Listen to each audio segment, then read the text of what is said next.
Um, my name is Christine Desposito. I am a birth and postpartum doula. I am a childbirth educator. I've been doing this work for a little over 20 years and currently work as the director of programs with Birthing from Within.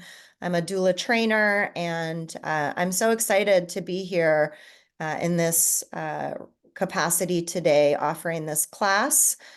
This is part of our brand new parent membership rollout, where we are offering monthly continuing education calls for parents about topics that hopefully are meaningful and important, and also with a birthing from within lens. And for anybody that's here that isn't familiar with birthing from within already, Birthing from Within originally was a book written in the late 90s by Pam England, a midwife and psychologist, who then went on to develop a method of childbirth education for parents and training for birth workers to work with parents, framework of birth as a rite of passage, and in helping to support parents to prepare for all of the possibilities, all of the different potential outcomes that birth can be.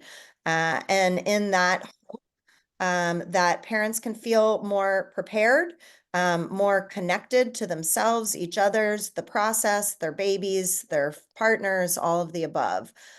Because as most of you probably have already experienced wherever you are on this journey, that so much of birth is just being in the unknown.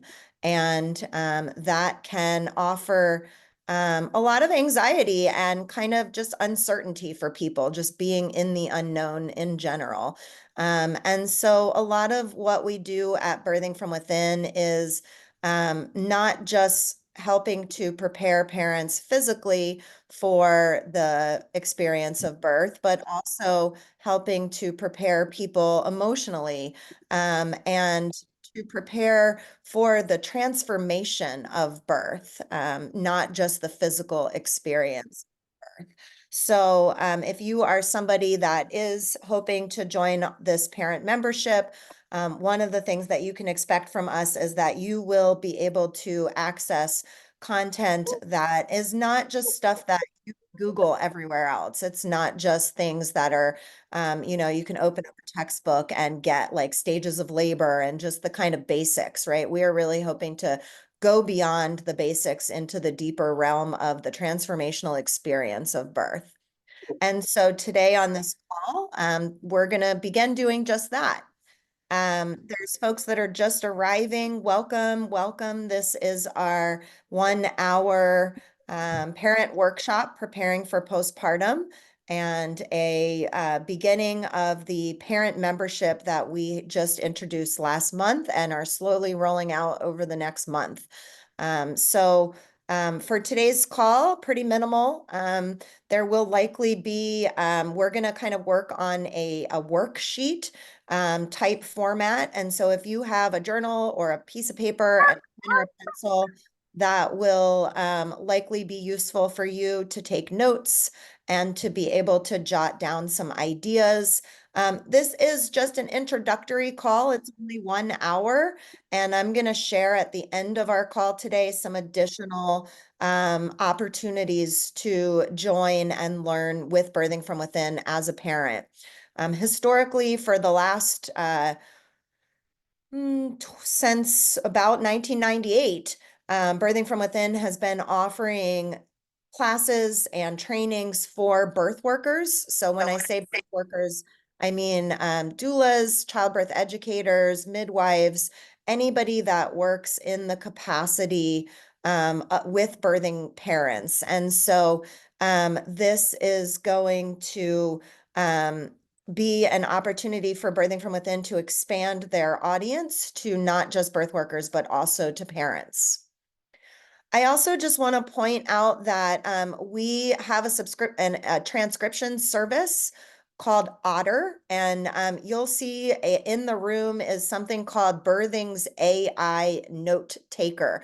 And in the chat, there's a link to a document. And that document is a transcription that you can follow along with. It is also an automatic note taker, which you can download. And so if you are somebody that really, likes to kind of have the ability to read along or to have notes at the end that are more comprehensive, you can follow along by clicking on the link in the chat there. So this is a shorter call. It's only an hour and we will have time to open it up for questions. But instead of opening it up for each person to share off of mute, I would love it if you are willing to just add into the chat just a short intro that anything what you're seeing on the slide here, your name, pronouns that you use, where you're calling from. And is there a question that you have about postpartum? Maybe, it's very common. This is such a time of gathering information when people are, really so many questions, so many things to learn. And maybe there's one question that's just kind of sitting with you today that you're holding, coming back to perhaps that you could share in the chat with us. And as you enter things in there, I'm going to just kind of read it out as I see it and just kind of get a tally of who's here in the room. One of the things in our trainings for birth workers, we have people from over 28 different countries that join us, and it's so cool to just see where people are calling from when we are on a call. So yeah, if you could just add again your name, pronouns, where you're calling from, one question that you have about postpartum. And likely you probably have more than one question, but maybe there's one question that you're sitting with today that feels relevant or useful for the time that we have together. And again, for anybody coming in late, my name is Christine Desposito. I am calling from Duluth, Minnesota. I use she, her pronouns, and I am a childbirth educator, a full spectrum doula, working with people from fertility through loss and everything in between. And I am I've been doing this work for about 23 years. And so this is my passion. It's my life's work. I've worked with hundreds and hundreds of parents, such as yourselves, and enjoy very much the opportunity to learn together and to be a guide, be a mentor. So Sierra starting us out, breaking the ice. Thank you, calling from Boston, Massachusetts, and feeling worried about the first couple days after birth and wonder if there is a way to think or prepare for this. Yes. In fact, that's one of the things we are definitely going to address today is how can you set yourself up prenatally as much as you can for support in those early days and weeks of postpartum, because there is such a vulnerable time for people, and there's, often dealing with a new change of role and new schedule and all of the new responsibilities of taking care of an infant. It's harder in the moment when you're feeling sleep deprived and under-resourced to come up with those ideas. And so really we come from a framework of helping parents to prepare prenatally as much as we can for postpartum, and also knowing that, you really can't plan for all of the things. You can only prepare for a range of possibilities and then be flexible and know that when you get there, you'll just have to see what's what, right? So we are going to kind of add some ideas for you all in that category. Any other intros? Be happy to see and share and hear a little bit about where you're all from, what kinds of things feel important. Paola from Providence, Rhode Island, nervous of getting hit with postpartum depression as it runs in your family. How can I mentally or maybe physically prepare to help my chances of balancing out my hormones postpartum? Yeah, we'll touch a little bit on that. This isn't so much going to be a deep dive in postpartum emotional health, but definitely we're going to touch on that. And then there will be additional resources to come as well. Emily, or Maria from New Jersey, thank you for this space. Would love your input for the essentials to think and prepare for postpartum during pregnancy. Can you share again the IA note taker? Yes, that is in the chat. There's a link in the chat. If you're not seeing it, I think I might be able to share the link because I'm not sure if you came on after it was there, if it's still showing for you. Emily from Marblehead, Massachusetts. I probably have too many questions, but one that's in the front of my mind now is how to best prepare for postpartum. What can I plan for or prepare that I might not be thinking about now, but will feel very obvious after the fact? Yeah, there's so many things in hindsight looking back that you're like, why didn't anybody tell me this? My goodness. Elise, she, they, Annapolis, an example of extremely common but detrimental immediate postpartum parent actions habits. Great. John Wabecki, he, him, Groton, Connecticut. And things that you can do as a partner to support your wife, especially in that early transition from birth to the first week. Wonderful. Love that. Thanks for being here. For the person that was asking about the note taker link, were you able to retrieve that from the chat? You might have to scroll up. I think it's one of the very first things that you should see in the chat if you're able to access it. Feel free to come off mute too. If anybody wants to use their voice just to ask a question or check in about anything, you can use the chat. But it's not too big of a group, so we can address questions as well. Oh, okay, got it. You changed devices. Okay, here's what I'm going to do. I'm going to stop sharing my screen and I'm going to go into the chat and grab the link for you. And then I'm going to paste it in for you because I don't think with the slideshow up I can do that. So here it is. I'm going to add that to the chat right now. Hopefully that works. It's a link that starts with Otter AI.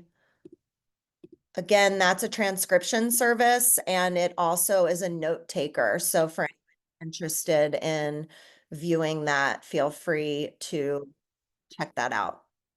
Oops, that is not my slideshow. I'm going to come back now to our slideshow. All right, so let's see, no other intros for now. Well, welcome for all of you. I'm so glad you're here. I'm going to go ahead and begin the content of our call today. And again, I will pause and ask if anybody has questions. We'll have hopefully some time for some Q&A after as well. And I'm going to also share a little bit about the new member space, the new parent member space in Birthing from Within at the very end of our call.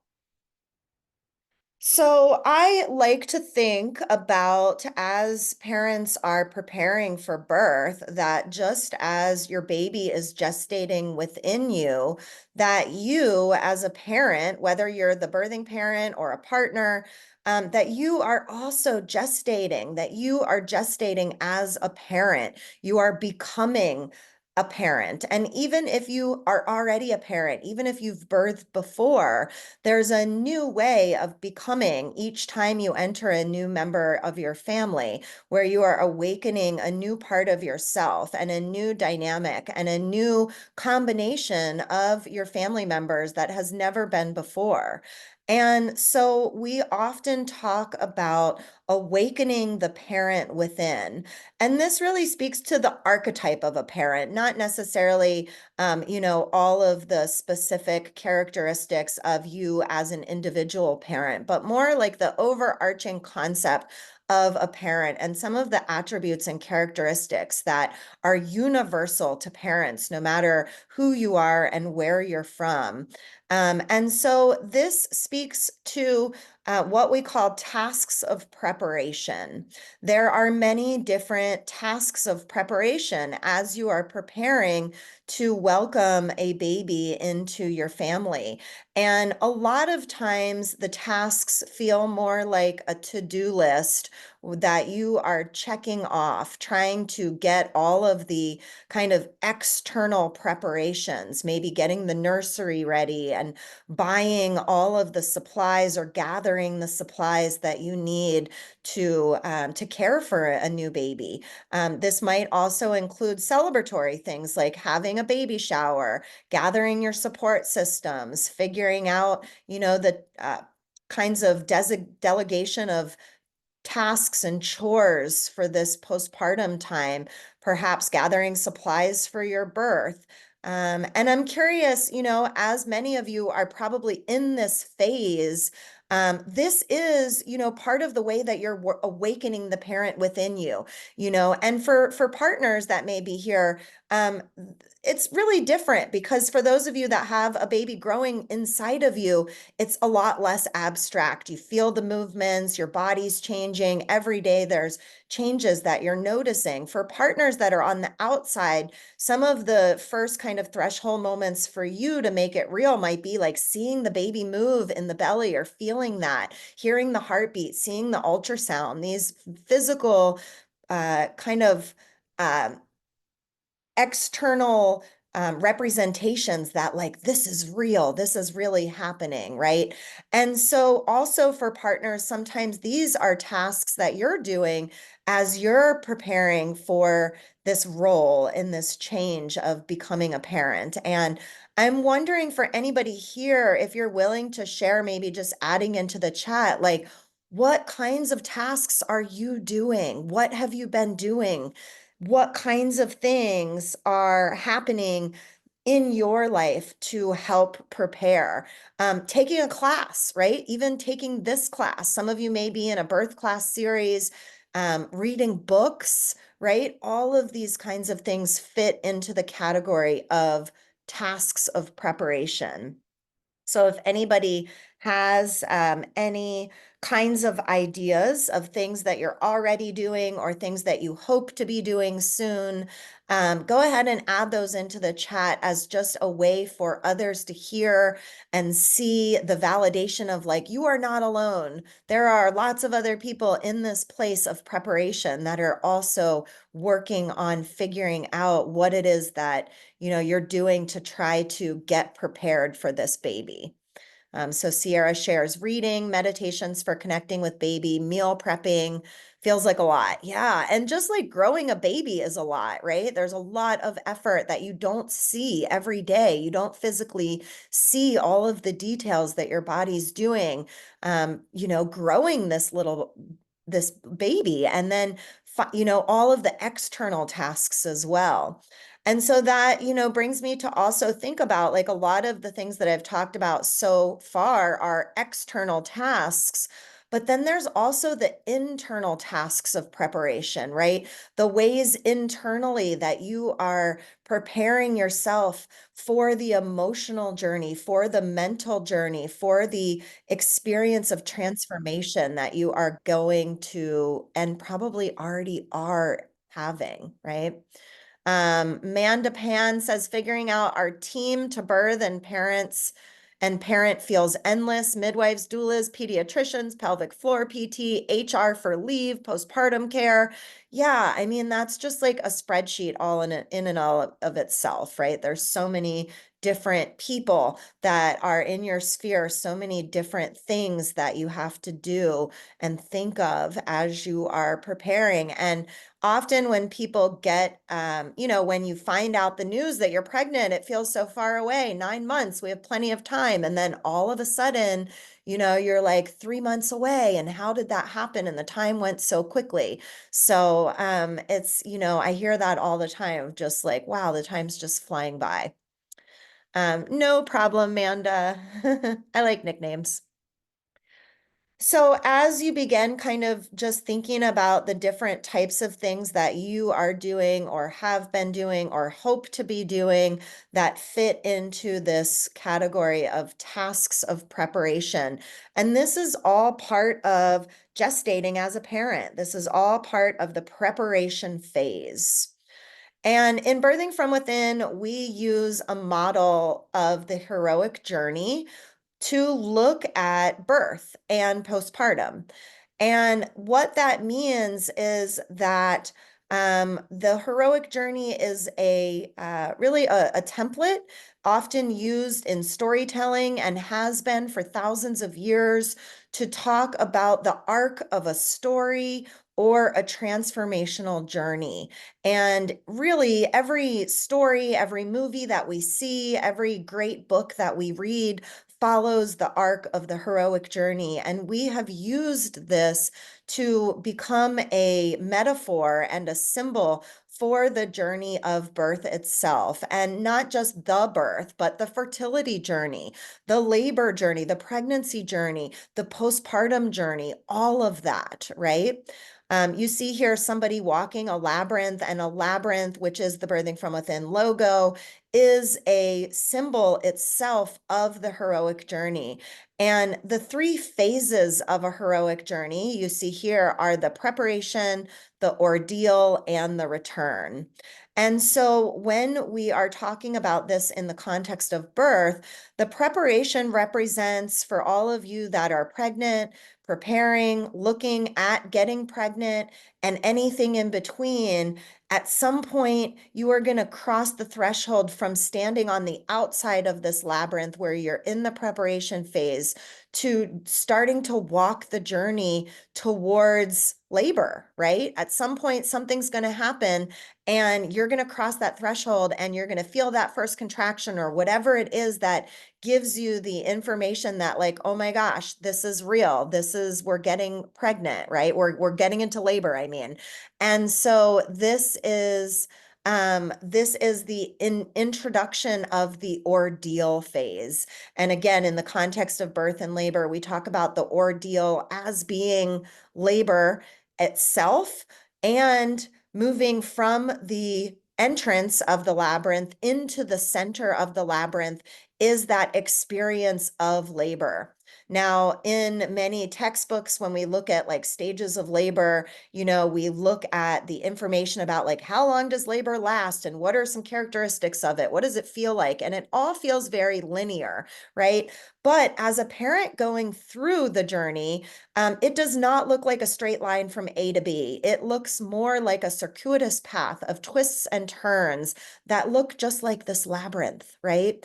And at some point, after walking one foot in front of the next and keep going until you finally reach the center, which in this metaphor represents the birth of the baby. When you have arrived at the center, this is the birth of your baby. And somehow, somewhere along the way, this baby will arrive. That much we know to be true.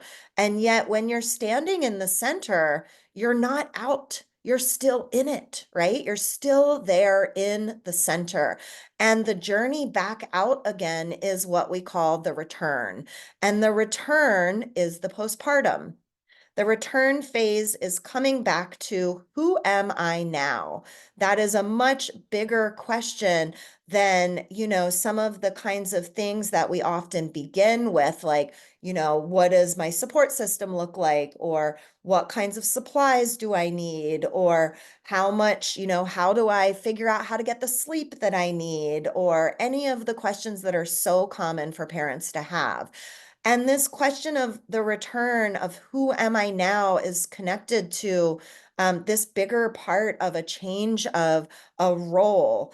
And the question that comes from the deep work of a rite of passage, of which birth is, a transformational journey, right? So many of the things that we will speak to today come from that initial question of who am I now and how do I now kind of meet myself, my new self, and come back to the upper world, so to speak, the place where that the familiar, right? Because it often in the ordeal, it is unfamiliar territory. And even if somebody has given birth before and has children already, again, adding a new member of your family can feel disorienting and unfamiliar all over again, right? And of course, if you've walked the path before, there's going to be some pieces that are familiar, right?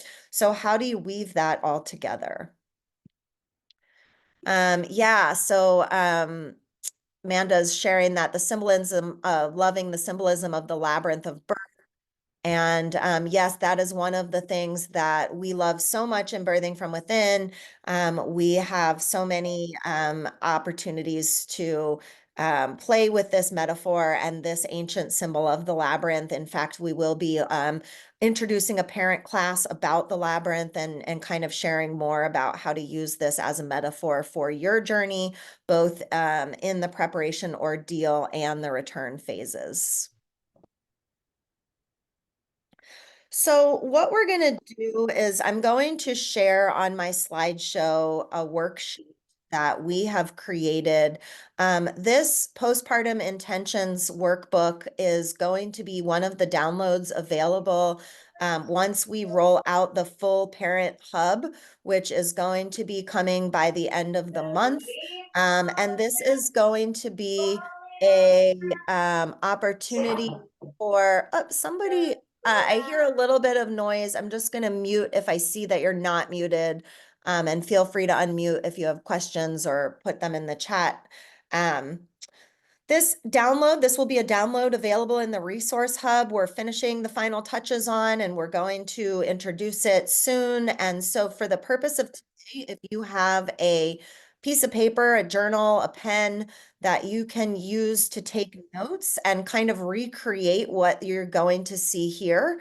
And then when we open our resource hub, this will be something that you are able to download from that space.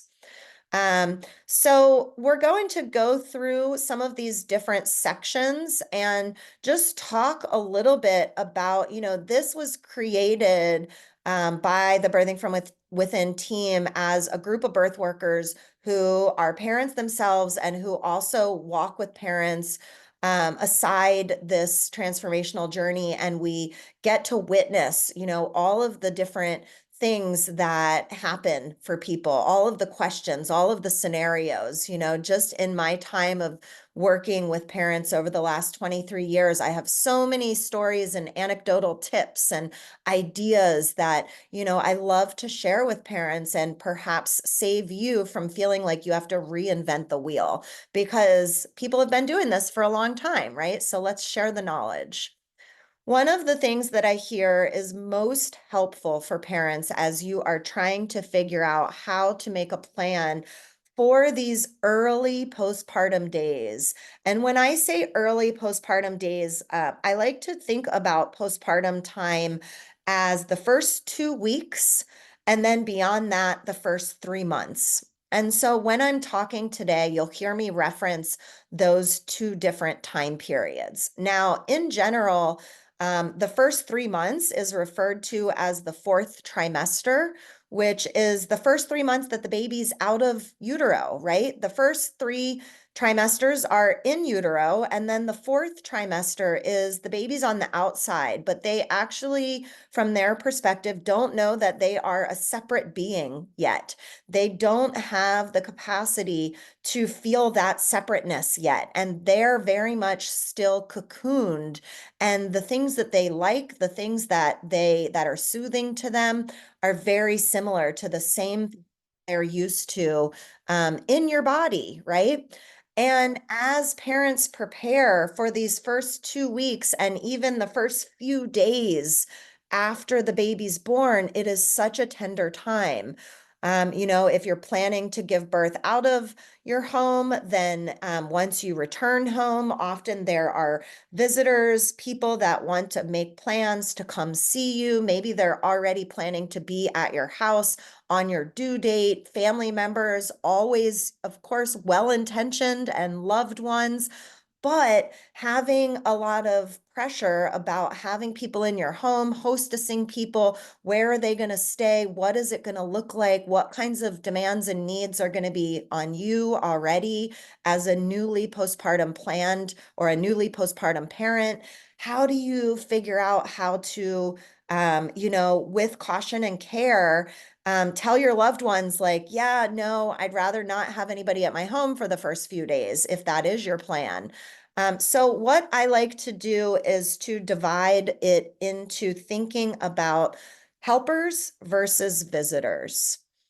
And helpers, well, let's start with visitors. Visitors are often people, again, loved ones. They love you. They're so excited to support you, meet your baby, but often they are not necessarily helpful in the sense of they're not going to, maybe bring a meal or help with house chores. They're coming and they're so excited to meet the baby. Maybe they're just like ready to hold the baby as soon as you open the door. And sometimes, especially in the first week, that can be really hard for new parents to hand over the baby right away. Often in the first few days and weeks, this might be a time that you want to bond with your baby, your body's healing, you want to think about rest and caring for yourself and getting used to your baby's cues and snuggling and becoming a new family. And so handing the baby over right away can feel a little challenging. Also, some people may want to do like a laying in period or a cocooning period where you don't have anybody in your home for the first few days at least. And this is just a time where you're taking for yourself to kind of catch your breath from the birth experience and figure out what this new life might look like. What is the new rhythm, right? And I like to be really clear with parents that in the first 2 weeks, there's not a schedule. There's hardly a rhythm. This is often what I call baby time, where you are just learning your baby's cues and you're figuring out the sleep-wake cycle and the eating cycle and all of these new things. And there's no schedule. And so you're just following the rhythm that your baby has. And they don't quite know what their rhythm is either because they've never done this before either. So there's a big learning curve, right? And everybody's just kind of figuring it out together. And so having visitors that are coming, that are, again, visitors are people that usually you feel like you need to host. Maybe you feel like you need to kind of, get into some sort of, presentable outfit. You need to look a certain way. You need to have your house looking a certain way. If you are learning how to breastfeed and your, body is exposed, that may feel uncomfortable with some of the folks in the visitor category.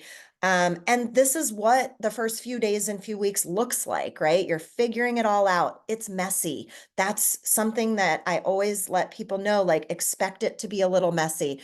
Don't expect perfection. Expect it to be a little unraveled. Things aren't the way they normally are. And that means you're in just the right place if that's the way it looks, because that's how it is, right? And it can be unnerving to have things undone. And yet, as you begin to move through those first couple of weeks, you figure out a new rhythm and a new way of kind of putting things together so that you can have an idea of what to expect and piecing together what's familiar again, right? And so your helpers, these are the folks that are going to not have an expectation of you to host them. They are likely going to show up with a meal or some sort of offer to help. They are happy to hold your baby if you want them to, but there's not an expectation. They are going to be happy for you to be in your robe and figuring out the messiness of feeding your baby and sleep deprivation. They might just be more than willing to wash your dishes and hold the baby while you take a nap with no expectation of you entertaining them, right?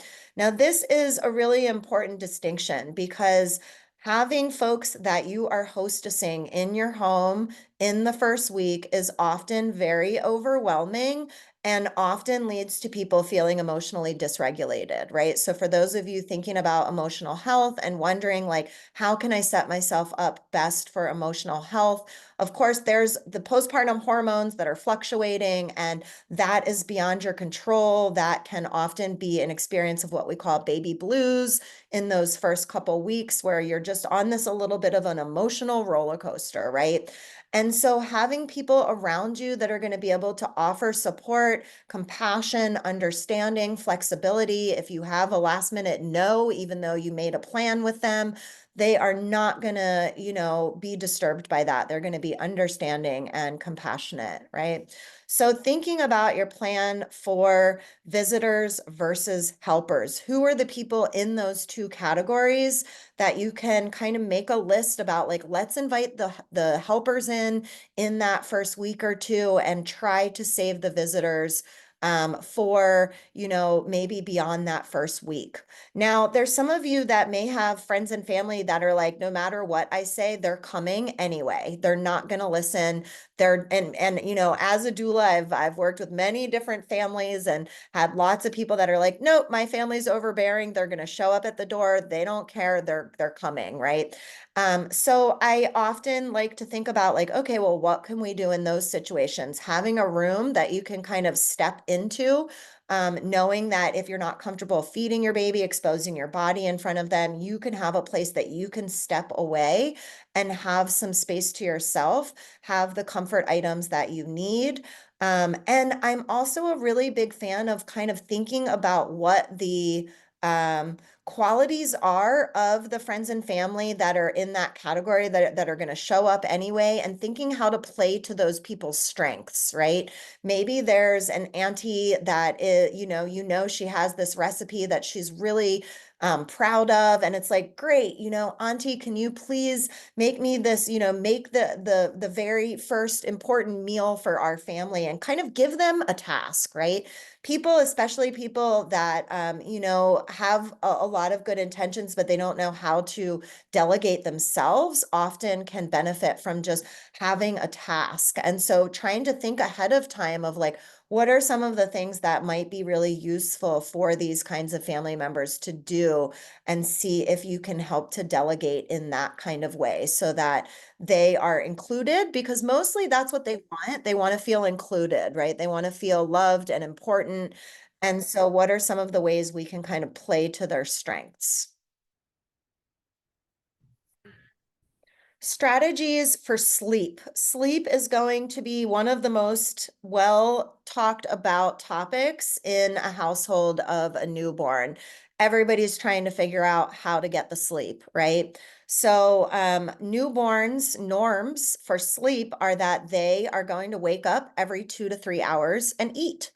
Regardless of how you're feeding your baby, if they're drinking human milk or formula, they will digest that very quickly, and they need to have enough calories to do all the work of the growing that they're doing, which means they are going to eat every 2 to 3 hours, and that's in a 24-hour period. Newborns don't have the differentiation of night and day for at least 3 to 4 months. They do not have a night-day schedule.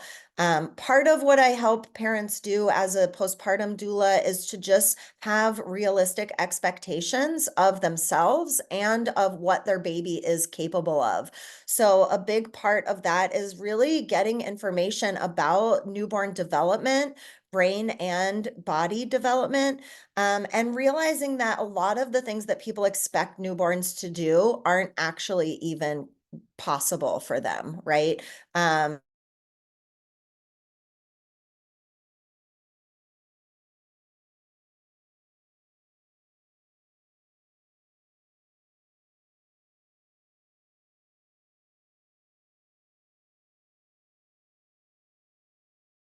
and their brain 3 to 5 months to do that. So thinking about strategies for sleep, what kinds of things might be helpful to get the sleep that you need, knowing that you will be up every 2 to 3 hours feeding your baby through a 24-hour period. So sometimes, that includes adding blackout curtains to your room, thinking about a noise maker like white noise, maybe relaxation apps that help you to prepare for getting rest, things that you can do to prepare your body and your mind and emotional, mental state for feeling relaxed and rested, right? So that might be limiting screen time for a certain amount of time. I recommend staying in your pajamas much longer than you normally would, knowing that you'll need to get a nap at some point after your normal wake up time. Thinking about teamwork with whoever your team there at your house is, your partner or other loved ones that are cohabitating with you, that are taking turns supporting with feeding, etc. Often what this looks like is finding a rhythm with your partner to have to take turns. So one person is up with the baby and the other person gets to take a nap, and then you switch, right? So for me, I'm a big fan of a sleep mask. I do night shifts. Actually, I'm just last night was overnight with twins, and I do overnight shifts with triplets next week. And when I come home at 7 in the morning off of my shift, I need to have a sleep mask in order to fall asleep, because the darkness really helps my body prepare for sleep. And if it's light out, my body says, nope, it's light. My brain becomes active, right? So, ideas for sleep.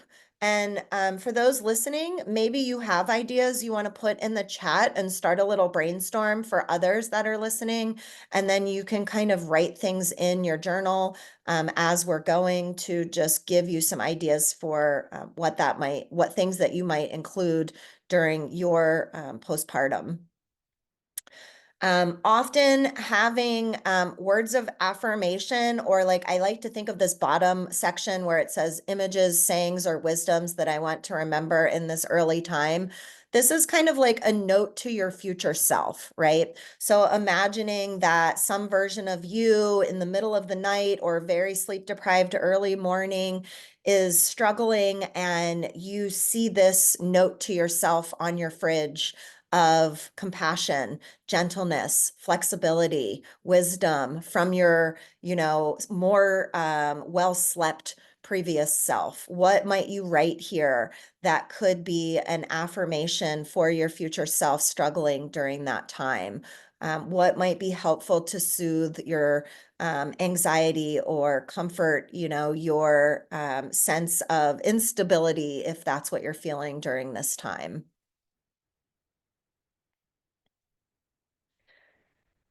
Thinking about meal planning, this was what somebody mentioned, meal planning as one of the tasks of preparation.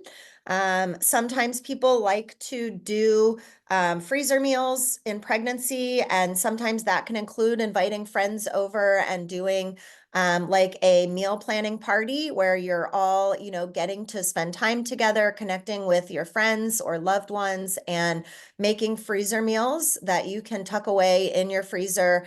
Usually something that's like a 1 to 2 portion where you can heat it up easily and not have to worry about figuring out what to eat during these first couple of weeks, especially. Even for people that love to cook and cook 3 meals a day, they often think that that I'm exaggerating when I say it's going to be really hard to cook 3 meals a day for yourself in the early postpartum period. Because again, if you are adding up the time that you're feeding a baby in a 24-hour period, that's somewhere between 8 and 12 feedings a day in 24 hours, which equals about 8 hours a day, right? 8 hours a day, not all one sitting, but spread out over 24 hours, that you are just feeding the baby. That's a full-time job, right? And so if you are thinking about like, okay, nutrition and sleep are the backbone of your mental health in many ways, and emotional well-being. So getting nutritious food, figuring out how to make up the hours that you might be missing sleep, this is going to be part of your emotional health plan. Perhaps there's people that you can create a meal train and invite them to come bring a meal in the first week or two. There are a couple cool websites that are out there that you can, they're free. You can invite people to them. People can self-select days that they'll bring you a meal. You can write in things about foods you like or dislike. People that live far away, they may be able to gift a gift card for a restaurant that you like, and you can just order food to go instead of having to think about cooking yourself a meal that day. So this is a really great way for people to offer support to you, near or far. And I also think that it's a place of edginess for people. Asking for help can be hard.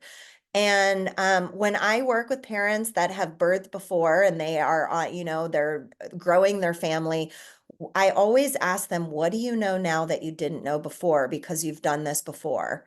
And they say, I know to ask for help, not try to do it alone. And that's the most common answer that I hear parents tell me. So I'll pass that on to you if you're somebody that, it has a hard time asking for help, knowing that giving somebody a gift is itself a gift. It is rewarding to offer people help and support and to offer a gift. And so when you accept that, you are truly giving them the gift of being a graceful receiver. And so meal planning, is just one way that you can ask for help. Somebody put the mealtrain.com. That's a great one. I've used that before. There's another one called Helping Hands. That's really good. There's several of them, and you can, do a Google search for like meal train websites, and you'll see a variety of them. They should all be free. So if you're, coming onto something that's asking you to pay, just know that there's plenty of free ones out there. Food is also a way historically that humans celebrate. And certainly the birth of a baby is a huge celebration. So maybe there's meals, there's foods that you want to include and have stocked in your home for the first couple of weeks postpartum that will be a way of welcoming this baby, celebrating this new transition and this threshold moment in your life. And you can think about, the way that you might nourish your body through joy, right? Food is one of the big ways that we experience joy and pleasure. And so, especially during a time where your body's healing, where there may be physical pain, anything that you can do to bring yourself some joy, some ease is great. So there's, additional spots here for just brainstorming meals that you might want to prepare for yourself in postpartum, any kinds of specifics regarding your diet that you want to include, etc. And this is hopefully just a way to kind of gather your thoughts about, making these types of preparations. So baby feeding, there we've talked a little bit just about expectations of newborns and what their needs are. And it's also really important that you have people in your circle that are going to support your feeding plan. And often there's people that like are supporting their goals for you and their agenda. But what if your goal changes and you had a plan and now, for whatever reason, that plan isn't working, whether it's your choice or just the circumstances? It's really a hard change for people to sometimes, for instance, hope to exclusively breastfeed and then are needing to use formula or bottle feed. And there's nothing wrong with formula or bottle feeding, but maybe it just wasn't their hope or plan. And now it's seeming like that's the next best thing. Just coming on board with that as a new parent, there can be disappointment, there can be a challenge in figuring out how to go about changing your plans. And yet, flexibility is one of the most important pieces for self-compassion, because one thing is true, that something along the way is going to surprise you. You have, of course, hopes and goals, and there will be something that looks different than what you're imagining. And so how can you allow space for that flexibility, right? And who are the people that you can reach out to? Not just your friends and family, but this also includes professionals. So I always recommend that parents have at least one or two names for lactation consultants or counselors, breastfeeding groups, new parent groups that you can attend that can offer this kind of support. There are lactation counselors and consultants that also work in home. So maybe you aren't in any state to make an out of home trip. and you might want to call on somebody to come do a home visit. Having a few different referrals. This is something that prenatally will save you to gather this information, because sometimes it feels like a crisis in postpartum when there's something going on and you can't feed your baby the way you were expecting or hoping. And in the middle of something that feels like a crisis, whether it is or isn't an actual crisis, if it feels like that, that's what your nervous system's telling you. Trying to resource, trying to get information and be the best resourced version of yourself isn't always an option, right? So this is something that you can do for yourself if you're still in the prenatal phase now, that you can jot down some phone numbers and some information here for these types of resources, so that you're not at 3 in the morning using Dr. Google and just kind of putting yourself out there to the random Reddit post threads, etc., that you're going to come across, right? Finding quality information ahead of time and jotting down a few ideas for where you can seek out that type of thing is going to be really useful.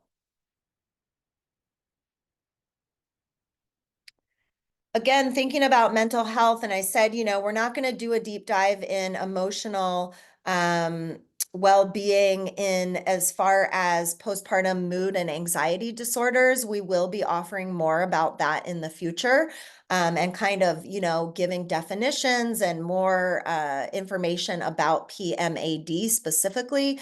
But just thinking about emotional health and regulation and things that help you to feel relaxed, grounded, centered in your life normally, this is a great place to brainstorm some of those things. And what does self-care look like when you're newly postpartum? Often it looks like 15 minutes of something, not going on a trip, probably not going to a yoga class or getting a massage, but what can you do with what you have in this time?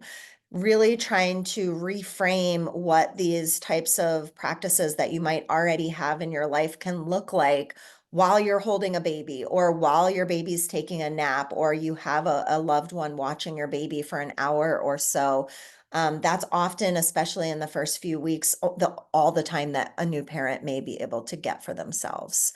And yet it's important that you have time for yourself and that you can, step away and take a breath when you need to.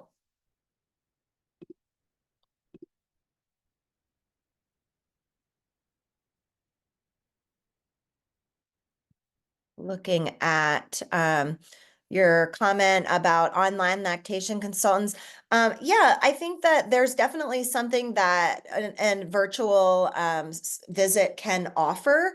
And if it's a specific latch issue, having somebody visually there to help kind of support you physically may make the difference. And of course, it just depends on what the need is, right? So I would say, especially for people that are remote or don't have accessibility or finances to have like an in-home person or a visit, having somebody virtually is definitely going to be better than nothing, right? And I'm sure that there's still lots of support that they can offer. So again, self-care. What does self-care look like in the time that you have as a new parent?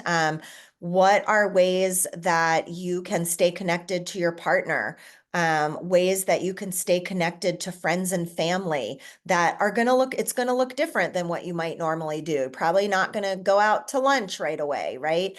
Maybe somebody comes for 1 hour. And in fact, I like to share that, in the first 2 weeks, I usually recommend limiting visits to about an hour, because beyond that, it can feel overwhelming, right? And even just more than one thing on your to-do list a day feels overwhelming in those first couple of weeks. So really thinking about like scaling back, expecting, to be out less, doing less, and giving yourself some transition time.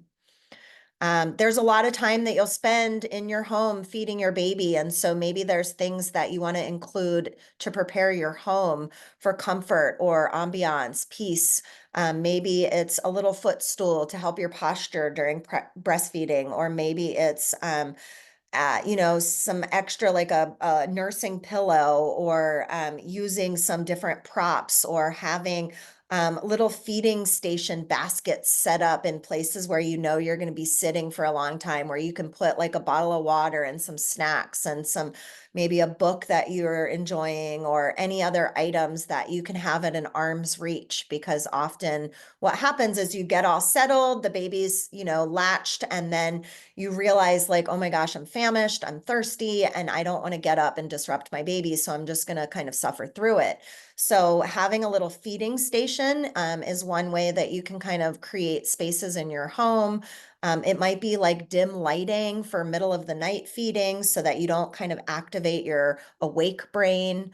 Any kinds of ideas there for cultivating your space that you can help with in your home.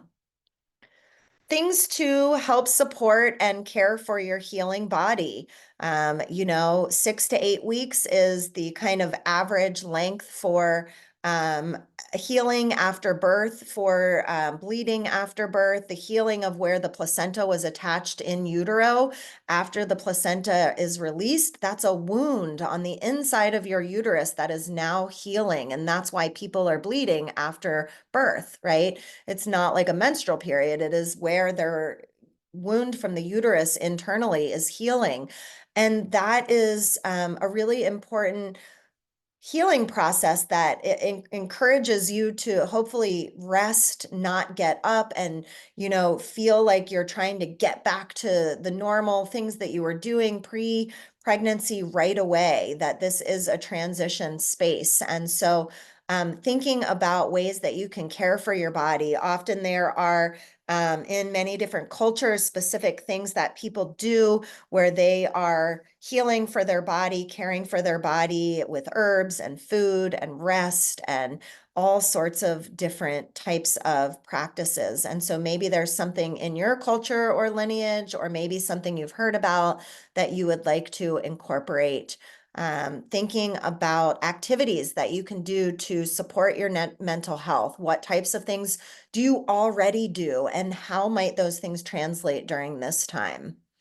What kinds of things can you set up for yourself if you are experiencing symptoms of postpartum mood or anxiety disorder? Are there parent meetup groups in your location?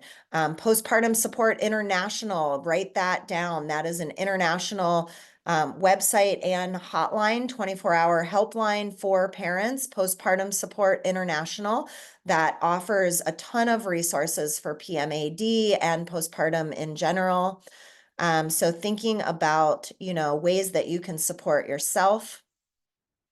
And then for people that may have older children, this is a big change for them as well. They are also being invited into a new rhythm. And so what kinds of things might you support your older children with for this transition? Are there activities or things that you want to create for them with this new baby? Are there people that they love that you could call upon to spend special one-on-one time with them, or that you can have with your newborn so that you can share some special one-on-one time with them? This is, often a big question of like, how do I prepare the siblings for the introduction of a new baby? We will also be having more deep dive conversations about introduction for siblings in other workshops and calls and courses. So, we're not going to do the deep dive here other than just to say, here's some things to think about. And then we'll come back to this topic with a future call where we can offer a lot more. So again, self-compassion, fostering self-compassion, thinking about ways that you can support your physical, mental, emotional health through this time, and really acknowledging it as a bigger transition.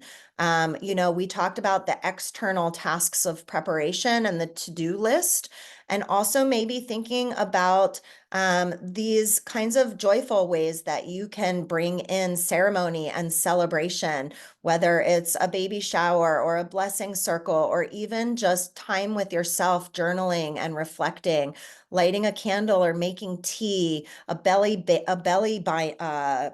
casting, or a special bath, right? These are just a few different ideas of things that people do all around the world to prepare for this time. We will be having on Sunday, what's the first of our intro to embracing ritual in the childbearing season. This is free for people that are members in our parent membership, and it is, I think, $15 if you're not a member, and membership is only $10 a month. So if you become a member, you're saving $5.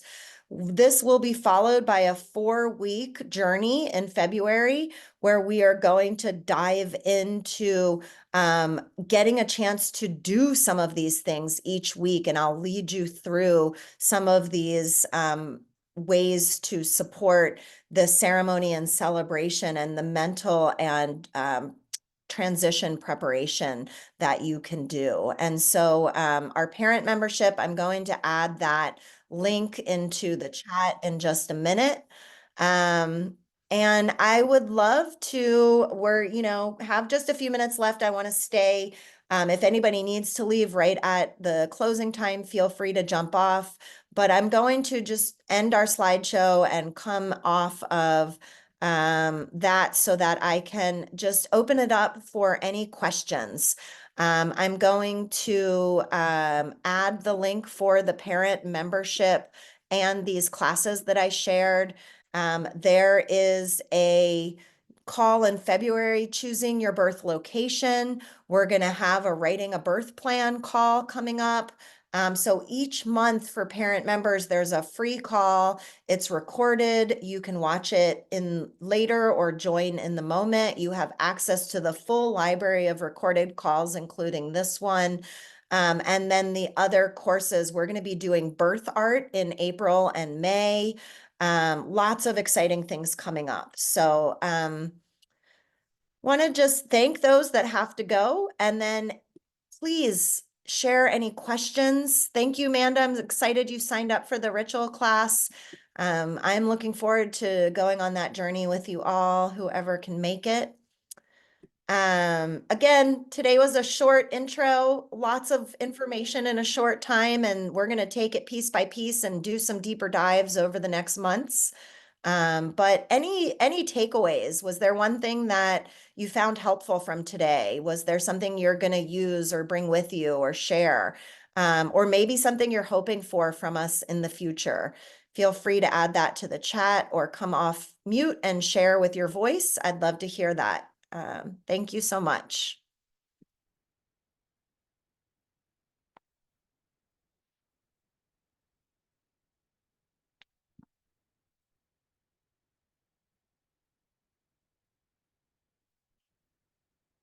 Yeah, the snacks by the nursing chair, the feeding stations are really such a great addition to your home, just helping you to gather any items that you might need in an arm's reach. Thank you for that, Elise. And thank you again to everybody. I am going to stay on until everyone's departed. If you have questions that you want to stay and ask, please do. Otherwise, thank you so much. And I look forward to seeing you again, hopefully in the future.